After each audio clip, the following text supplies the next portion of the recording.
সিনেমার মতো হেলিকপ্টারে উড়াল দিয়ে আসছেন ডিবি প্রধান হারুনুর রশিদ। এরপর নামলেন দুর্গম পাহাড়ে, আর সেখানে থাকা কালী মন্দির থেকে গ্রেফতার করলেন ঝিনাইদহ ৪ আসনের সংসদ সদস্য আনোয়ারুল আজিম আনার হত্যার ঘটনায় পলাতক ২ আসামিকে। সনাতন ধর্মাবলম্বী সেজে আশ্রয় নেন খাগড়াছড়ির পাতাল কালী মন্দিরে।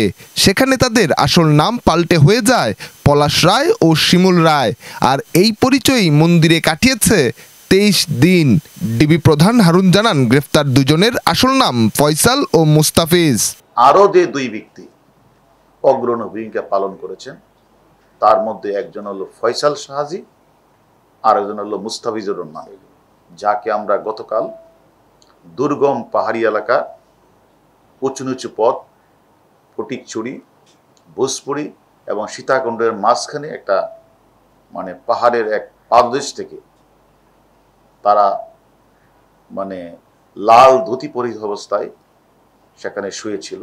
ডিবি বলছে, আনারকে হত্যার পর ১৯ মে ফয়সাল ও মুস্তাফিজ দেশে ফেরেন। এমপি আনার হত্যায় জড়িত আসামি শাহিনের থেকে ৩০,০০০ টাকা নিয়ে মন্দিরে চলে যান ফয়সাল ও মুস্তাফিজ। মঙ্গলবার খাগড়াছড়ির দুর্গম পাহাড়ে ২ আসামির লুকিয়ে থাকার খবর পায় ডিবি পুলিশ। এরপর সেখান থেকে শুরু হয় ডিবির অভিযান। সবশেষ হেলিকপ্টার দিয়ে চলে সাঁড়াশি অভিযান। কলকাতার যে ফ্ল্যাটে এমপি আনারকে হত্যা করা হয়, সেই কিলিং মিশনে ছিলেন ৭ জন। হত্যাকাণ্ডে জড়িত শিমুল ভুইয়ার পর দ্বিতীয় ও তৃতীয় হলেন ফয়সাল ও মুস্তাফিজ। হত্যাকাণ্ডে মূল পরিকল্পনাকারী আখতারুজ্জামান শাহিনকে আইনের আওতায় নিয়ে আসাই এখন মূল কাজ বলে মন্তব্য ডিবি পুলিশের। আখতারুজ্জামান, আমরা তো এটা নিয়ে অন্তত অনেকগুলি আমরা মিডিয়াতে বলেছি, আখতারুজ্জামান মাস্টারমাইন্ড ছিল, আছে। আখতারুজ্জামান শেষ হয়ে যায় নাই। সিনেমার দৃশ্যের মতো উড়ে গিয়ে গ্রেফতার করলেন ২ আসামি, আর এরপর আবারও এমপি আনার হত্যার ঘটনায় আলোচনায় নতুন মোড়।